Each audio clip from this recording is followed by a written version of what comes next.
متابعي موجز أخبار نشرة UN بالعربي، أهلا ومرحبا بكم وإليكم التفاصيل. أطلقت جمهورية تشيك التي تتولى الرئاسة الدورية للاتحاد الأوروبي دعوى بتشكيل محكمة دولية بشأن الحرب الروسية الأوكرانية، وذلك بعد اكتشاف مئات القبور في مدينة إيزيوم التي حررتها القوات الأوكرانية.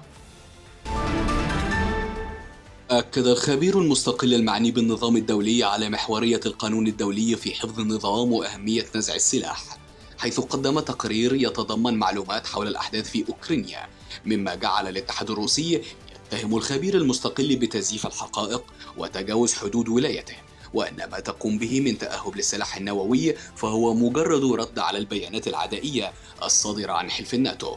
كما استكمل الخبير نقاشه بضرورة عدم استخدام الأعضاء الدائمين لحق الفيتو لتعطيل عمل المجلس.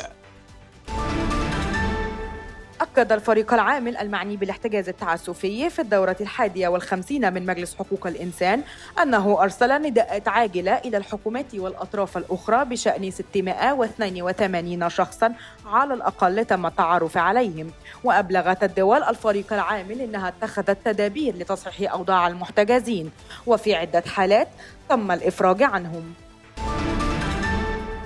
أعلن المتحدث باسم التحالف العربي في اليمن العميد تركي المالكي بذل مساع أمام تعنت جماعة الحوثي لإطلاق الأسرى، ويأتي ذلك تزامنا مع تأكيد حكومي يمني على الاستعداد لتبادل كافة الأسرى مع الحوثيين بدون انتقائية، وذلك غداة اتهام الجماعة للحكومة بعرقلة إحراز تقدم في ملف تبادل الأسرى.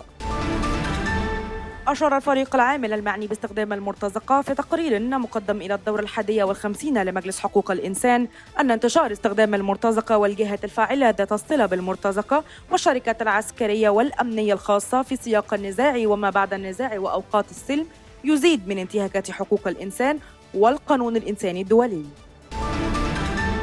بمناسبة مرور 30 عاما على إنشاء الفريق العامل المعني بالاختفاء القسري، احتفل مجلس حقوق الإنسان بهذه المناسبة عن قرار تم اتخاذه في الدورة الحالية المنعقدة بإنشاء آلية جديدة معنية بالاختفاء القسري تتضمن 3 جوانب تتعلق بالآليات الجديدة، كما سينظر في التقنيات الخاصة بمصير المختفيين والتحقيق في أدلة الاختفاء القسري، ومن المقرر أن يتم إنشاء تلك الآليات في سبتمبر عام 2023. عرض مجلس حقوق الإنسان 10 تقارير للمفوضية السامية تنوعت مواضيعها حول الحق في التنمية وعقوبة الإعدام والشباب وحقوق المجتمع المدني، هذا إلى جانب تقريرين للأمين العام معنيين بأنشطة مؤسسات حقوق الإنسان التي تمتثل لمبادئ باريس وعلاقتها بالبرنامج الإنمائي للأمم المتحدة. وخلال عرض التقارير تحدثت سوريا وإيران عن التدابير الأحادية المفروضة عليهما من قبل الدول الغربية، كما تحدثت باكستان عن معاناة شعب كشمير في حقهم في تقرير المصير، إلى جانب تبادل الاتهامات بين بعض الدول منهم الولايات المتحدة الأمريكية والدول الأوروبية وأيضا الصين والاتحاد الروسي بسبب الحرب على أوكرانيا. أكد توماس أندروز المقرر الخاص المعني بالأوضاع في ميانمار أمام مجلس حقوق الإنسان إلى نزوح حوالي ما يقرب 1.5 مليون شخص وتدمير أكثر من 28 ألف منزل وإحراق قرى بأكملها، وأن عدد الأبرياء الذين قتلوا أو جرحوا من جراء الألغام الأرضية يرتفع بشكل كبير.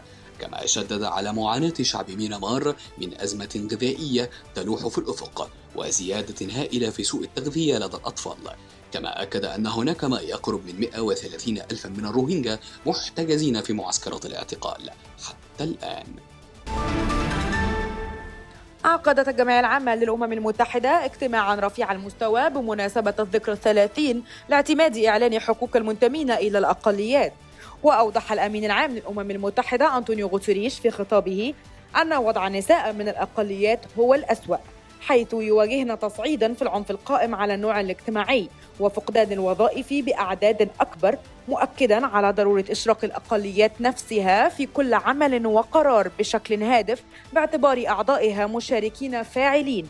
كما دعا الأمين العام الدول الأعضاء بالأمم المتحدة إلى اتخاذ خطوات جادة وملموسة لحماية الأقليات وهويتها.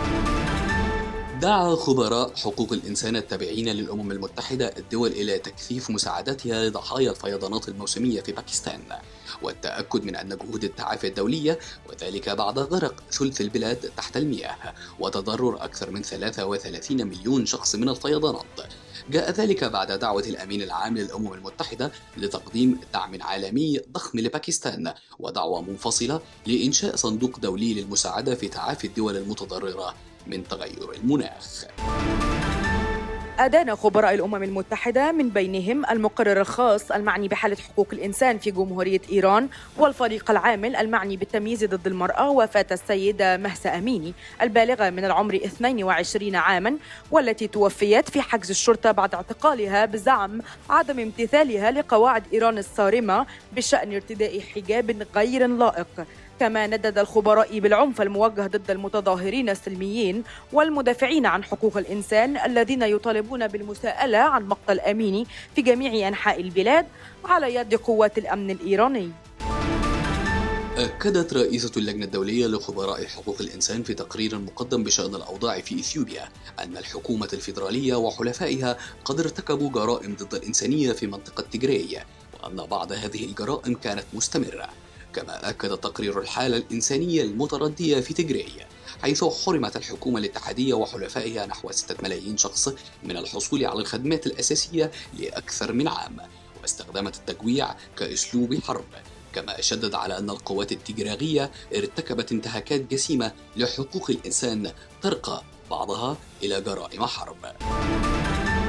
أدلت السيدة ندى الناشف القائم بأعمال المفوض السامي تحديث شفوي مؤقت في مجلس حقوق الإنسان، عبرت فيه عن استيائها من التضييق على مؤسسات المجتمع المدني والنقابات في بيلاروسيا، ووصف وفد بيلاروسيا هذا التحديث بأنه بعيد تماما عن الواقع وأن الدولة مستعدة للتعاون مع الآلية.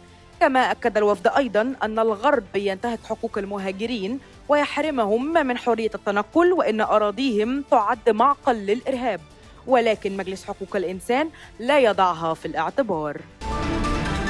ذكرت لجنة التحقيق الدولية المستقلة بشأن أوكرانيا في بيان لها أنها وثقت انتهاكات من قبيل الاستخدام غير القانوني للأسلحة المتفجرة والهجمات العشوائية وانتهاكات السلامة الشخصية، بما في ذلك الإعدام والتعذيب وسوء المعاملة والعنف الجنسي والعنف القائم على النوع الاجتماعي.